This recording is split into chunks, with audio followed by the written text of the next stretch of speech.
Bonjour, dans cette vidéo, nous allons donc voir comment utiliser les grandeurs en décibels et en décibels X et à savoir à quoi elles peuvent servir.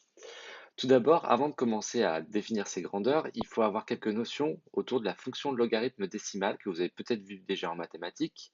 Donc ici, la fonction de logarithme décimale, on va l'écrire log de x et sa représentation graphique donne la courbe suivante.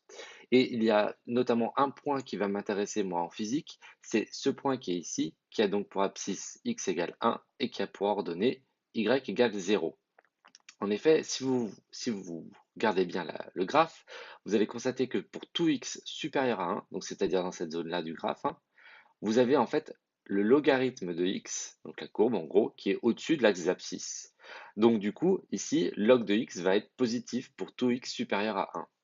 Ensuite, pour tout x strictement inférieur à 1, c'est l'inverse, log de x va être négatif. Et enfin, si x est égal à 1, on trouve que log de x est ici nul. Donc déjà, ça c'est, même si vous n'avez pas à savoir tracer la courbe par vous-même, ici pour l'instant en physique, vous devez au moins connaître ce point important, c'est que du coup, log de x, ça vaut 0 si x vaut 1. Et pour tout x supérieur à 1, log de x est positif, et pour tout x inférieur à 1 strictement, log de x est négatif. Il y a aussi donc d'autres choses à savoir autour de la fonction logarithme décimale. Tout d'abord, il faut savoir que c'est aussi la fonction réciproque de la fonction puissance de 10 ici. Alors, comment ça se traduit ici de façon plus claire? C'est-à-dire que si vous avez log de x qui vaut a, en fait, quand vous allez chercher à faire passer le log de l'autre côté de l'égalité, pour pouvoir isoler x, eh bien en fait le log se transforme en 10 puissance de ce qu'il y avait dans l'égalité ici. Donc log de x égale a, ça donne x égale 10 puissance a. Donc par exemple, si vous avez log de x égale 2, ça veut dire que x, ça vaut 10 puissance 2. Ensuite, une propriété qu'on va très souvent utiliser du coup en physique, qui découle directement de la fonction réciproque ici, c'est de dire que log de 10 puissance n, ça vaut n. C'est-à-dire que log de 10 puissance 1 vaut 1, log de 10 puissance 2 vaut 2, et ainsi de suite. Ça va être très pratique pour pouvoir faire des calculs sans calculatrice. Aussi, d'autres propriétés qu'on va souvent utiliser, notamment dans les démonstrations qu'on verra en cours, log de xy, ça vaut log de x plus log de y. Donc en fait, un fois à l'intérieur du log se transforme en plus avec deux logs séparés. Log de x divisé par y, eh bien ça devient log de x moins log de y. Donc la division se transforme en soustraction ici. Et log de x puissance n, en fait le n va pouvoir sortir devant le log ici en facteur pour faire n log de x. Voilà pour ces propriétés. Il y a aussi la dernière que je ne cite pas, on va l'utiliser un petit peu moins. Donc on en vient à notre première grandeur qui va utiliser cette fonction logarithme en physique. Donc cette grandeur s'appelle le gain en puissance et on va la définir lorsqu'on utilise un quadripôle qui va traiter un signal. Donc on a un signal en entrée qui arrive ici, qui a une puissance PE qui est sa puissance moyenne au signal. Le quadripôle traite ce signal. Bon, on ne se pose pas la question de justement comment il le fait pour l'instant. Et en sortie, on va avoir justement une puissance différente de sortie qu'on va appeler PS, qui est aussi la puissance moyenne. Donc on compare bien dans cette grandeur qu'on appelle le gain en puissance, en fait la puissance du signal de sortie par rapport à la puissance du signal d'entrée. Donc c'est bien ce qui est écrit ici, hein. Le gain en décibels va quantifier la variation de la puissance d'un signal. C'est important pour la suite, vous verrez pourquoi tout à l'heure. Maintenant, du coup, cette grandeur, le gain en décibels, on va lui donner cette définition. On va l'appeler 10, pardon, on va le calculer grâce à cette formule-là, 10 log de PS sur PE. PS, donc la puissance moyenne du signal en sortie, PE, la puissance moyenne du signal en entrée. On constate que les deux sont en watts, donc comme on divise des watts par des watts, ça va faire quelque chose sans unité ici. Et du coup, euh, ici, le gain, on va lui donner une unité qui n'en est pas vraiment une, on va appeler le décibel. Donc on remarquera que si justement le gain est positif, ça sous-entend que le quadripôle qui est là est un amplificateur de puissance, et si le gain est négatif, en fait, il n'y a pas de gain en fait en puissance, il y a une atténuation de puissance. Voilà. Et ces- ces propriétés-là, elles découlent directement de la fonction logarithmique dont on a parlé tout à l'heure. Voilà pour le gain en puissance.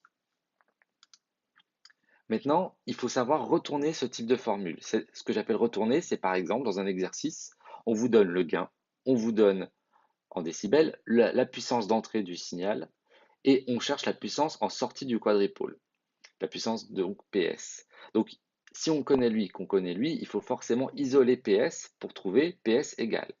Donc ça va être quelque chose qui va être souvent utilisé.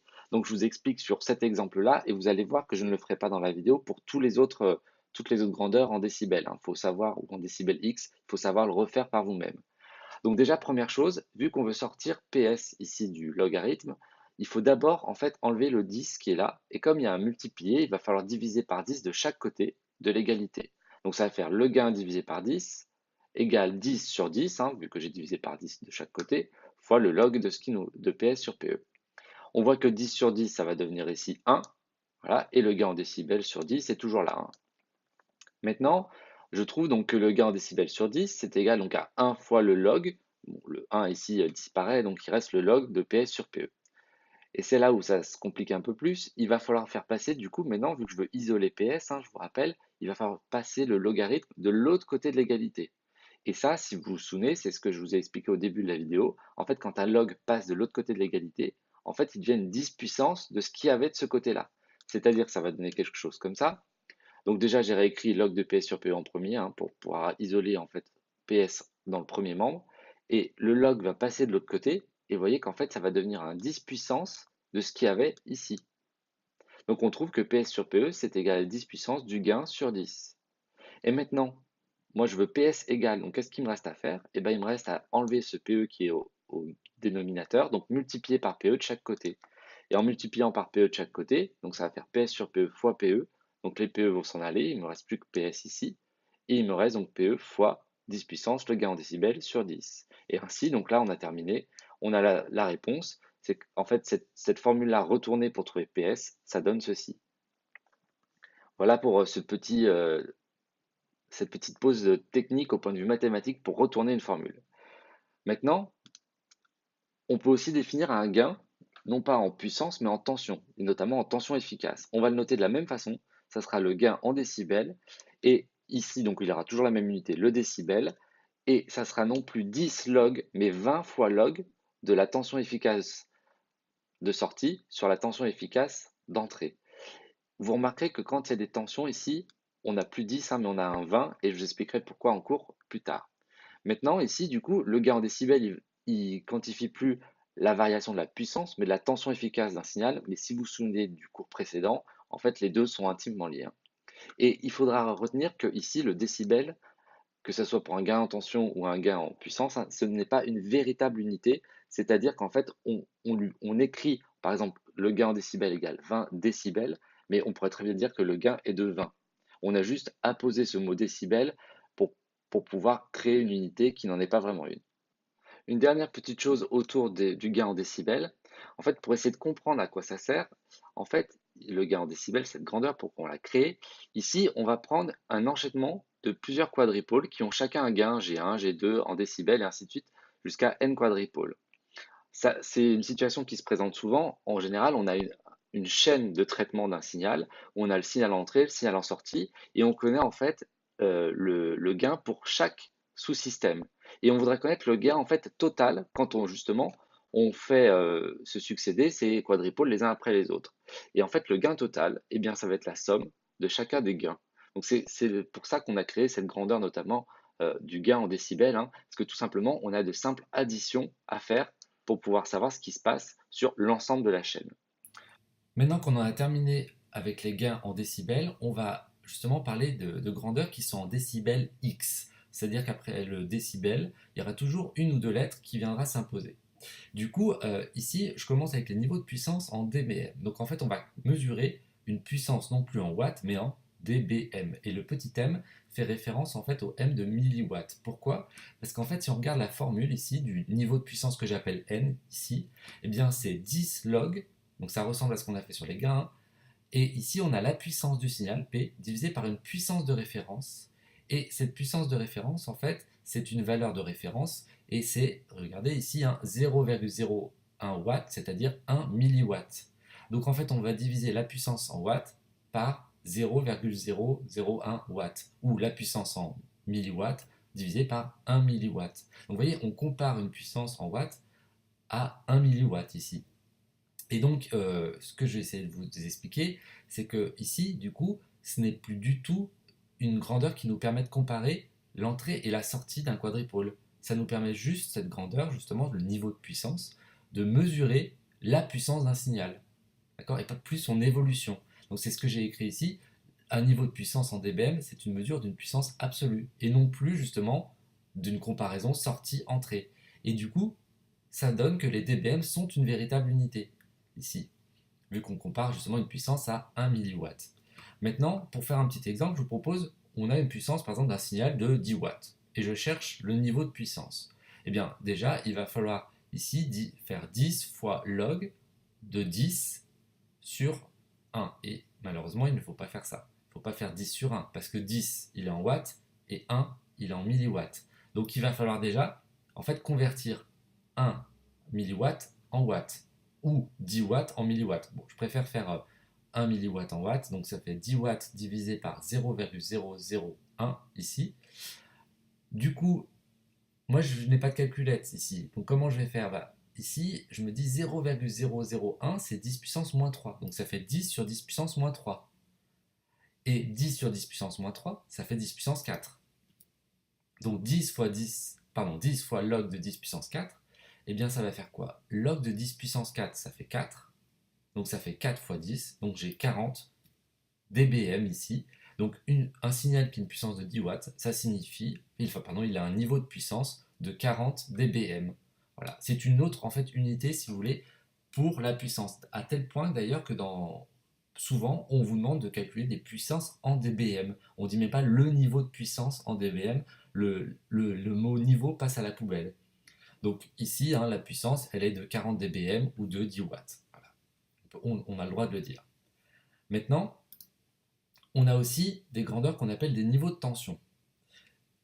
Ces niveaux de tension, en fait, peuvent être en dBV, dBmV, dBu ou dB micro V. Alors ici, en fait, par exemple, je prends cet exemple-là du dBV, le V, en fait, il fait référence à volt. dBmV, il va faire référence à millivolts, dB micro V au microvolt, et dBu, c'est un peu plus compliqué, on y vient. Donc du coup, ici, le niveau de tension, ici, on va le calculer comme 20 log, vous voyez, hein, il y a le 20 qui revient, parce qu'en fait, on fait un log de tension ici. Donc de la tension qu'on étudie, la tension efficace ici du signal qu'on étudie, divisé par la tension efficace de référence. Donc c'est pareil, on a une valeur de référence. En fait, on compare la valeur efficace de notre signal à la valeur de référence. Et si on est en dBV, et bien la valeur de référence, figurez-vous, vu que c'est un dBV, et ben c'est 1 volt, tout simplement. Et on dit donc le décibel volt. Si on est en dBmV, et bien du coup, la valeur de référence, et ben ça sera 1 millivolt. Si on est en dB micro V ici, donc microvolt, la valeur de référence, ça sera 1 microvolt. Et vient juste une dernière unité pour le niveau de tension qui est le dBu. En fait, le dBu, alors c'est une valeur efficace de référence un peu plus tordue, c'est 0,775 millivolts. Et la même chose que tout à l'heure, ici, toutes ces unités en dBx sont des véritables unités. Donc il faut retenir qu'en fait le décibel, ce n'est pas une véritable unité, et tous les dBx avec quelque chose derrière, donc ce sont des véritables unités. Vous allez voir, c'est important pour la suite. Pour être plus clair, je peux prendre un exemple. Imaginons qu'on a un signal dont la tension efficace est de 1 volt. Si je veux connaître justement son niveau de tension en dBV, il va falloir que je fasse 20 log de 1 volt sur 1 volt, hein, vu que je suis en dBV, je prends une tension de référence de 1 volt. Donc ça fait 20 log de 1, si vous vous souvenez bien, log de 1, ici ça vaut 0. Donc le niveau de tension en dBV, ça sera 0 dBV, tout simplement.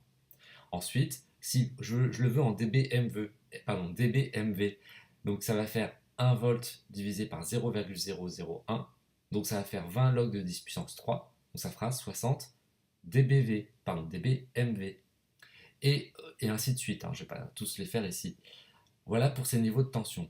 Maintenant, on peut essayer justement de comprendre à quoi peuvent servir les niveaux de tension et les niveaux de puissance, en fait, par rapport au gain ici. On va donc prendre un cas simple où on a un système justement qui permet de traiter le signal et donc qui a un gain en décibels. Ce quadripôle, donc, il traite le signal d'entrée pour le transformer en signal de sortie, et on va imaginer qu'on connaît une grandeur d'entrée en dBx et la même grandeur ici de sortie en dBx. Quand je dis la même grandeur, c'est dans la même unité, hein. Donc le x ici peut représenter V, micro V, M et ainsi de suite, hein. En fait, j'ai pris x pour ne pas limiter mon exemple. Donc, Nous, on connaît par exemple le gain du quadripôle, on connaît la grandeur d'entrée en dBx et on cherche la grandeur de sortie en dBx. Eh bien, c'est assez simple, du coup, on va avoir l'égalité suivante. La grandeur d'entrée en dBx plus le gain, ça vous donne la grandeur de sortie en dBx. Et du coup, cette égalité, je vous l'ai écrit, elle est correcte pour les dBV, dBmV et ainsi de suite. Le gain du quadripôle, il est en dB. Et si vous vous souvenez de ce que je vous ai dit sur les unités, les grandeurs en fait qui sont en dBx sont ont une véritable unité. Par contre, les grandeurs en décibels n'ont pas d'unité. Or, on les appelle quand même décibels, ces unités, mais ce n'est pas une véritable unité. Donc, au point de vue homogénéité, on est bon, hein. Ici, on est en dBx, ça n'a pas véritablement d'unité, et là, on est bien en dBx. Donc, on a bien une formule qui est homogène ici. Il ne faut pas croire que dBx plus dB égale dBx, c'est faux. Ici, vu que dB, je vous le répète encore une dernière fois, mais ce n'est pas une unité. Donc, on a bien dBx égale dBx au point de vue unité.